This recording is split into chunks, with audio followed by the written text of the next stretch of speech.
Mayhem athletes, welcome back to another Toolkit video, and this one is sponsored by Panera Bread Coffee.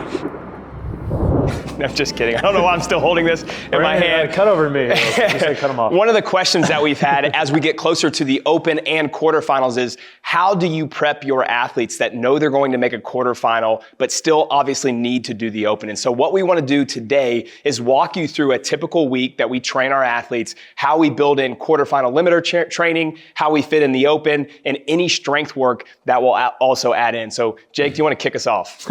You just kicked us off. Yeah, I'd say the first thing is one of the earliest Toolkit videos we did was the 70% rule, like how to structure your training. Take 70% of your training week. So if we have a 5-day training week for most people, you would do 3 to 5 days devoted to your limiter. In this case, it gets kind of weird because then you're like, well, if the whole weekend is taken up with prepping for quarterfinals and doing the Open, Josh, if you want to show them the whiteboard, you got Friday and Saturday are gone. So the simple way I like to set up the front end of the week, and then Brandon, you can jump in at the end of the week, is just saying now I only have 3 days a week of actual training, which is Monday, Tuesday, and Wednesday. And to just keep that simple 70% rule of thumb, the easiest way to do that then is just going, hey, if I have 3 days, well, 2 out of the 3 are going to be devoted towards my limiter. Now, in this case, your limiter should be specific to the competition that you're prepping for. So in this case, quarterfinals, right? So Monday, we would do quarterfinal limiter training. Wednesday, we would do quarterfinal limiter training. And we realize in the midst of that, you're going to have a lot of things where you're like, hey, this isn't a limiter. This is something I'm really good at. Let's just take like absolute strength. If you're really strong, but your conditioning's lower, your upper gymnastics are lower, you need to work on those. You can do those on Monday and Wednesday. And then Tuesday could be maintenance of your strength work. And that could be primarily what you're doing on Tuesday. It's kind of like a fill in the gap day of anything that you haven't hit. Yeah, I think it's important to note, and we actually made a list of movements down here, so I'm going to kind of take a little tangent side road and then we'll come back to what Jake was talking about. But some of these are the movements that you'll see in quarterfinals that you probably won't see in the Open. So things that you need to still prep for even through the Open would be like rope climbs, especially high volume rope climbs, GHDs, pistols. I know some people hate pistols, but the reality is they have been out 150 plus in a workout. Heavy barbells, you probably will see a touch of a heavy barbell in the Open, but you're going to see a really heavy barbell in quarterfinals. Ring muscle ups, not just like in a set, but usually with higher volume or higher volume bar muscle ups. Handstand walks, and again, a lot of them, you guys remember a couple years ago, they started with 300 feet of handstand walking to open a workout. You'll have strict handstand push-ups and different variations. They've had deficit strict handstand push-ups, they've had wall-facing handstand push-ups, so prepping for those. And then this last one is kind of like an overarching theme, overhead limited movements. We've seen dumbbell overhead walking lunges, heavy overhead squats, things that most people aren't really that good at. You need to think about all these things. So why do we bring this up? When we go back to the concept of limiter-based training, obviously you're tying this into those quarterfinal movements. So what I ask myself is, we know this athlete's going to make quarterfinals. What of this movement list do they need to work on most? And we would plug those into Mondays and Wednesdays. So if I have an athlete that's great at rope climbs, great at heavy barbells, great at handstand walking, but they're terrible at ring muscle ups and strict handstand push-ups, we're gonna put those there and make sure that they're doing them not only during the Open, but also before. Like all of my athletes have already started their Open and quarterfinal prep. So we're thinking about these movements and putting those into those limiter-based days. Yeah, I wouldn't have anything to add to that. I think we overcomplicate all this sometimes too, right? Yeah. Like we just forget, like you have a competition you're preparing for. How many years of quarterfinals have we had? 4? Dom. 4-ish. 3? 3 years this of will quarterfinals. Be year 4? Yeah. But hey, what's up, Dom? We have similar themes throughout each of those quarterfinals. Yeah. We know what to prepare for. So that's your limiter training becomes preparing specifically for the competition. And then just like Brandon said, just to kind of beat a dead horse of this, look at the things that you need that we've done in the past in quarterfinals and plug those on your limiter days. Brandon, you want to? I want to touch on the weekend because I think that's a big question that we get is like, how do you actually prep and do the workouts? But real quick, let's go back to maintenance. So on a Tuesday, again, this is a really good format and Jake already explained this, but maintenance still matters because you want your athletes to be really good at what they're good at. Yeah. You know, one of the tendencies is when people get into a structured program is sometimes they do kind of forget about practicing their strengths, those home run workouts that they have, and they get worse at it. So we still want to get touches. Like I go back to that athlete, let's say they're really good at rope climbs. I'm going to make sure they're still getting touches on Tuesday, because if rope climbs come out in quarterfinals, I want them to get a top 10, a top 20, or whatever it is that they're capable of. So make sure you still have a day where you're touching the things you're good at and practicing those in a setting that's going to get you prepared for quarterfinals. Let me throw you a softball here, because some people at home might be wondering, and maybe they haven't watched some previous videos. When we're saying quarterfinal limiter training, are you training these things in isolation at this point, Brandon, or are you integrating them into a sports-specific setting? Are you doing that all week long? Like, how are you setting that up? Yeah, so it really is going to come down to the level of the athlete. If someone's already pretty good, they're doing a lot of true quarterfinal style workouts, intervals, or maybe they're just doing some like really hard strength work with barbell cycling, those kind of things. Now,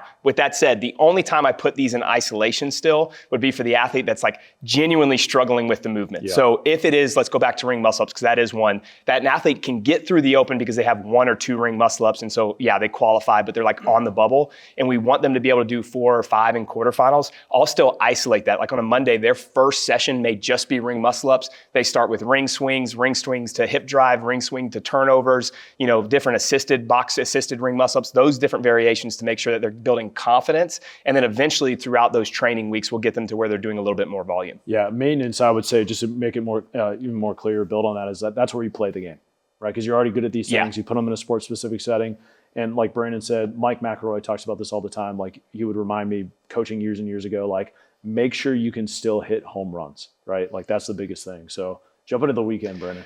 Yeah, so this is, let's say we're on week 1 or in week 1 of the open. So what we would do is we obviously start with the open workout. And the nice thing about this is for quarterfinal athletes, it's like essentially practice for quarterfinals. Yes, the workouts are a little bit different, but we still want to treat it as we're practicing the skill of competing. We want to make sure we warm up well. We want to have a pacing strategy and attack it. I tell my athletes that we know are going to get through the open, like, take some risks and just see if you blow up on something. I'm totally fine with that. If you're a bubble athlete, obviously you need to strategize this maybe a little bit more, but this is an opportunity to compete and practice that skill. Then after that session, we'll do a quarterfinal skill piece. And this may mean strength work. This may mean gymnastic skill work. You want to jump into that? Yeah, maybe an extension of another your maintenance work. Totally. Exactly, yeah. Yeah, so this is all going to be dependent. I wait until on Thursday when the open workouts come out to write these PM sessions and then the AM and PMs on Saturdays. Or if you're doing it all in one session, I'll just write that all in one session. But I want to see what the open workout's going to look like. Let's say it's a ton of dumbbell thrusters and double unders. We're not going to do a lot of squatting here, right? We're going to probably do some upper body pulling or pressing or something like that to make sure that we're offsetting it, but it would still be a maintenance day. It's the worst time of the year to be a coach, right? Because you can't plan ahead. Yeah, exactly. Yeah. I'll have a template built out, which definitely helps, but sometimes you think you know what the workout's going to be like on week 3, and it's something totally different, so then you still have to change it for sure. And then on Saturdays, this is important, and we'll talk about this. I think we talked about it in a podcast recently.